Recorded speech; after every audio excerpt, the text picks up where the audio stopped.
Sir, Bareilly के जख्म तो भरने का नाम ही नहीं ले रहे हैं। आप देखिए तौकीर रजा के पक्ष में कैसे लोग सड़कों पर उतर आए हैं। और फिर सर, मुजाहिद आर्मी का भी खुलासा हुआ है, जिसके सरगना को, मास्टरमाइंड को, मोहम्मद रजा को यूपी एटीएस ने केरल से गिरफ्तार किया है और कहा जा रहा है कि उसके निशाने पर हिंदू नेता थे। आपने सही कहा। ये अभी हाल ही में मैं यूपी एटीएस को बधाई दूंगा कि केरल से जाकर के मोहम्मद रजा नाम करके मुजाहिद फोर्स, ये क्या आपने बताया ना, इंडियन मुजाहिद तो खत्म हो गया, लेकिन मुजाहिद फोर्स के 4 लोगों की गिरफ्तारी हुई है और मोहम्मद रजा नाम का आदमी केरल से पकड़ा गया है। इसके लिंक पाकिस्तान से हैं, आईएसआई से हैं और सबका ताना बाना वही है, 2047 तक भारत को इस्लामिक राष्ट्र बनाने का। तो इनके जो ताना बाना था, सोशल मीडिया का इस्तेमाल सिग्नल के ऊपर और आपके टेलीग्राम के ऊपर, रोग एप्स के जरिए, अंजू जी इनका कम्युनिकेशन नेटवर्क रहता था, चंदा उगाही करना। और बिजनेस मॉडल बड़े स्मार्ट हैं इनके, बड़े स्मार्ट बिजनेस मॉडल है। हींग लगे न फिटकरी रंग चोखा, झगड़े झंझट की जो जमीनें हैं सस्ते दाम पे ले लो, मसल पावर दिखा करके या तो कब्जा कर लो, और कुछ नहीं तो सरकारी जंगलात की पीडब्ल्यूडी की जमीनों पे जा करके अपना धर्मस्थल, अपना पूजा स्थल बनाओ, मजार बनाओ और उसके बाद उनके आगे पीछे दुकानें बना लो। कितना अच्छा मॉडल है। जेब से चवन्नी गई नहीं, इबादत गृह के नाम पर, अपने पूजा गृह के नाम के ऊपर तुमने जमीन पर, सरकारी बेशकीमती जमीन हाईवे के ऊपर, रेलवे स्टेशन के ऊपर, जंगलात के अंदर, तो वहां पर जाकर के बिजनेस मॉडल ये है कि पहले उसको बनाओ, फिर 10 दुकानें बनाओ, फिर 3-4 कमरे और विद अटैच टॉयलेट बनाओ, तो वहां पर रहने का रिहायशी इंतजाम भी हो जाएगा। फिर चाहे जैसे तौकीर रजा ने हर मस्जिद में 100-100 लोगों के रहने का इंतजाम किया, कभी ऐसी सिचुएशन आए तो तुम वहां पर इस तरीके के दंगाइयों को छुपा सकते हो। तो इनका तक था, इन्होंने बात यही तक खत्म नहीं की, इनका एक नया था जो उन्होंने एक और खुलासा किया अपने इंट्रोगेशन में, मोहम्मद रजा ने, वो ये कहा है कि जहनी तौर से मजबूत लड़कियां और शारीरिक रूप से मजबूत लड़कियां, अब उनका क्या अभिप्राय था जहनी तौर पे, मतलब टफ माइंडेड, फिजिकली फिट लड़कियों को। और उन्होंने एक किताब भी लिखी थी और किताब का टाइटल उन्होंने दिया हिंदी में, एक पुस्तिका जो कि सोशल मीडिया पे खूब चला रहे हैं, इस्लाम की मुजाहिद बेटियां, इस्लाम की मुजाहिद बेटियां। तो इन बेटियों की फौज तैयार करके सोशल मीडिया पे इनको रिवॉर्ड दे करके ये तो जलील खुद तो बन ही रहे हैं, अब बच्चियों के ऊपर भी इनका काला साया पड़ रहा है। अब इनको बरगला करके इनकी फौज, इनके नाम पर ये क्या करेंगे आपको मालूम ही है, इनको बनाएंगे सेक्स स्लेव्स, इनके नाम पर चंदा उगाही करेंगे। चंदा उगाही तो भीख का कटोरा तो यूनिवर्सल चल ही रहा है, तो भीख का कटोरा गली गली जाएगा कि ये जो मुजाहिद बेटियां हैं ये दरअसल इस्लाम की और दीन की खिदमत करेंगी। और ये इस्लाम की मुजाहिद बेटियों का इसका प्रचार प्रसार इन्होंने मोहम्मद रजा ने किया है। इसके नाम पर क्राउड फंडिंग ये कर रहे हैं, क्राउड फंडिंग के जरिए ये पैसे उगा रहे हैं। लेकिन एटीएस ने इनके जो है इनके मंसूबों पे पानी फेर दिया, और पानी ऐसा फेरा कि अब ये सर उठा नहीं पाएंगे। तो एक तरीके से देखिए कई लेवल पे ये एंटी नेशनल एक्टिविटी चल रही है। सर, मुजाहिद आर्मी के निशाने पर अगर हिंदू नेता थे तो क्या ये माना जाए कि कहीं ना कहीं योगी आदित्यनाथ और पीएम मोदी भी उनके टारगेट पर थे?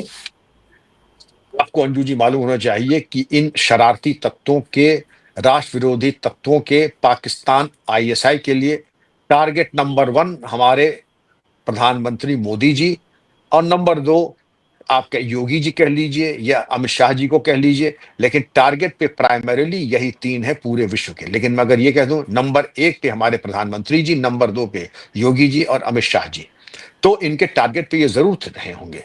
और इनके टारगेट पे लाने से अच्छा है कि हम चाहेंगे एटीएस अब इनको टारगेट किया जाए, इनके और इनके सपोर्टर्स को टारगेट।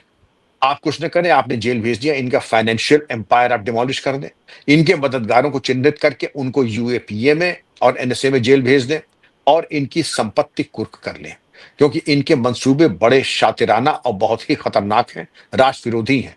तो अंजू जी इसके लिए बहुत सख्त कार्रवाई की जरूरत है, जो कि यूपी एटीएस कर रही है।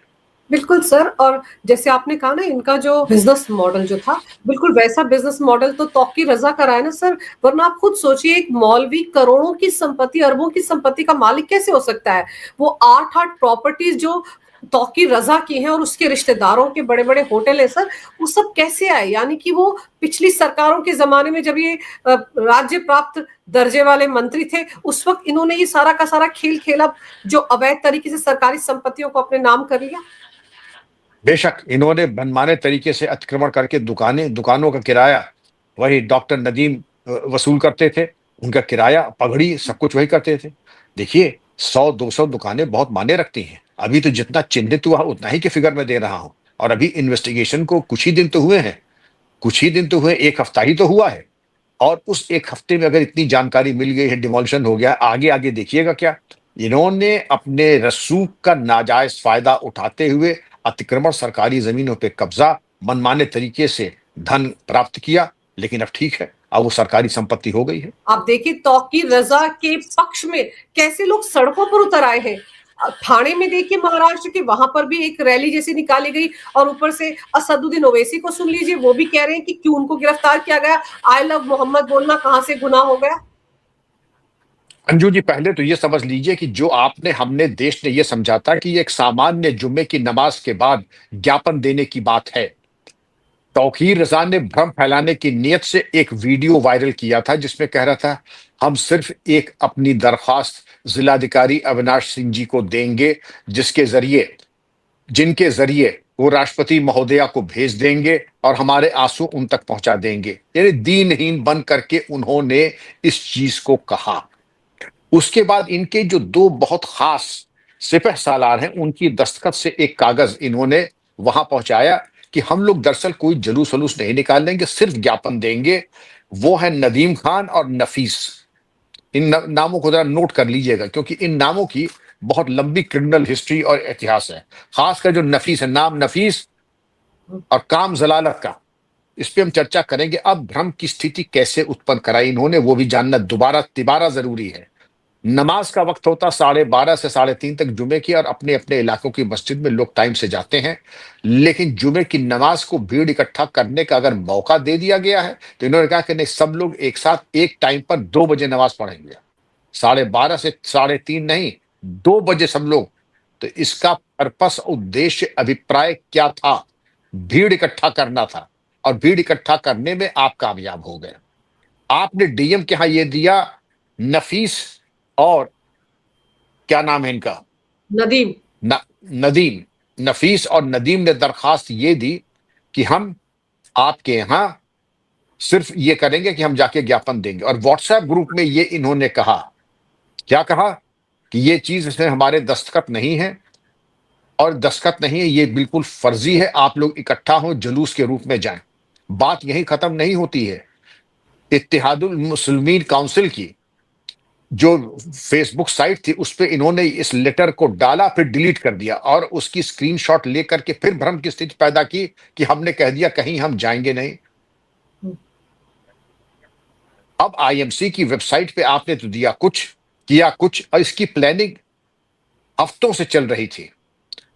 सरकार ने, एडीएम, डीएम और एसएसपी ने इनको परमिशन नहीं दी कि आप कोई जुलूस नहीं निकालेंगे। यह भी ऑन रिकॉर्ड है। अविनाश सिंह और अनुराग जी ने यह बिल्कुल मना कर दिया था, किसी तरह की कोई चीज आप नहीं निकालेंगे। बावजूद इसके इन्होंने एक भ्रम की स्थिति उत्पन्न की और 5 थाना क्षेत्र में बरेली के 10 जगह इन्होंने दंगे की स्थिति उत्पन्न कर दी। उसकी चर्चा हम लोग शायद कर चुके हैं। बारादरी, कैंट, किला और कोतवाली। और यहां पर जब इन्होंने इस तरीके की बेहुदगी की हरकत की तो उसके बाद फिर एफआईआर तो 10 होनी ही थी। आज तक 83 लोग गिरफ्तार हो चुके हैं और उसमें 2 जो शाहजहांपुर के गिरफ्तार किए हैं उनके ऊपर 17 केसेस हैं जो मुठभेड़ के बाद, including attack on police. Idris और इकबाल, 390 मस्जिदों में इनकी तैयारी देख लीजिए, कितना पैसा इन्होंने लगाया होगा। 100 आदमियों के रुकने का इंतजाम कराया होगा, रुकने का इंतजाम कराया होगा तो खाने पीने का इंतजाम कराया होगा।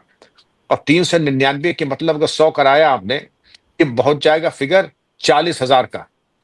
आपने 40,000 दंगाइयों के बारे में तो एफआईआर तो हुई है जो नेम्ड है, और 2,500 अन्य, तो ये प्रमुख लोग हैं जिनके बारे में रोज इन्वेस्टिगेशन हो रहा है, रोज चीजें सामने आ रही हैं और पुलिस रोज अच्छी खासी बरामदगियां भी कर रहा है। अगर बरामदगी पे आप अगर गौर करें, मैं 2 चीजों पे ध्यान आज खास तौर पे दूंगा। इनसे जो रिकवरी है, दरअसल तो मुठभेड़ इनके साथ होनी चाहिए थी। चाकू, blade, country made pistol, police से लूटा हुआ वायरलेस कम्युनिकेशन सिस्टम, आपने देखा होगा वॉकी टॉकी जो वायरलेस का सिस्टम होता है, और एंटी राइट गन पुलिस की, लगता है पिछले किसी दंगों में इन्होंने पुलिस से लूटी थी। तौकीर रजा एक दौर में तो राज्य मंत्री का दर्जा था। 2010 में जब बरेली में दंगा हुआ तो तौकीर रजा सिर्फ 72 घंटे जेल में थे और उसके बाद मूछ पे ताव देते हुए बाहर आ गए और एक कद्दावर मंत्री नसीमुद्दीन सिद्दीकी साहब उनके इस्तकबाल में गए थे। तो ये तो इनका जलवा था तौकीर रजा का। और आज भी जो नदीम ने एक वीडियो किया है और बहुत वायरल है, जो अपने सपोर्टर्स को कह रहा है कि हम पुलिस के हाथ काट देंगे। डॉक्टर नफीस इनके सबसे बड़े सर्वे सर्वा है, करता धरता है, जो इनकी नाजायज 150 करोड़ की संपत्ति है उससे किराया आदि वसूल करना। तो अभी तो इनकी 150 दुकानें तो ध्वस्त कर दी गई हैं, और इतनी दुकानें ध्वस्त करने के बाद अगर आप ये देखिएगा कि डॉक्टर नफीस जो है उन्होंने बहुत ही खतरनाक एक आह्वान किया था। क्या आह्वान किया था? कि पुलिस वालों हम तुम्हारे हाथ कलम कर देंगे। ये आप समझ रहे हैं उत्तर प्रदेश में किसी की हिम्मत कैसे हुई। खैर मैं ये भी कहूं, कुत्तों के भौंकने से पहाड़ नहीं हिलते हैं या गिरते हैं, कुत्तों के भौंकने से पहाड़ों का कुछ नहीं होता है। इनकी औकात ही यही थी, अगर औकात होती तो डीएम के यहाँ जो दिया था उसको बदलते नहीं, बदला। और इन्होंने आपस में कहा कि अपनी एक तरीके से मजबूती दिखाने के लिए पुलिस वालों का कत्ल भी करना पड़े तो कर देना। और पुलिस को उस वीडियो में कहा है, ये बिल्कुल वायरल हो चुका है वीडियो, जिसमें उन्होंने कहा कि पुलिस वालों का हाथ काट दो। इसीलिए जो चाकू बरामद हुए, कंट्री मेड पिस्टल बरामद हुए, वो पुलिस के ऊपर आक्रमण करने को थे। 22 पुलिसकर्मी गंभीर रूप से घायल हैं। आपने 2-3 चीजें देखी। कोई भी राजनीतिक दल पुलिस वालों के लिए एक शब्द सहानुभूति का नहीं कह रहा है। कोई ये नहीं कह रहा है। संभल के दंगाइयों के लिए तो चेक लेकर के हमारे एक राजनीतिक दल के सर्वे सर्वा और शिष्टमंडल पहुंच गया था, जाकर के दंगाइयों को दान पात्र में उनके डालने, भिक्षा पात्र में डालने के लिए। लेकिन पुलिस वालों के लिए, पुलिस कर्मियों के लिए एक शब्द सहानुभूति। वैसे भी पुलिसकर्मी स्वाभिमानी होता है, पुलिस विभाग स्वाभिमानी है। उनके इनकी नपुंसक संवेदनाएं, इनकी नपुंसक संवेदनाओं की कोई आवश्यकता नहीं है। ये वैसे भी निष्प्राण और निस्तेज संवेदनाएं, इनका कोई माने नहीं है। तो अपनी संवेदनाएं अपने पास रखे, पुलिसकर्मी निर्भीक होकर काम करते थे, है और रहेंगे।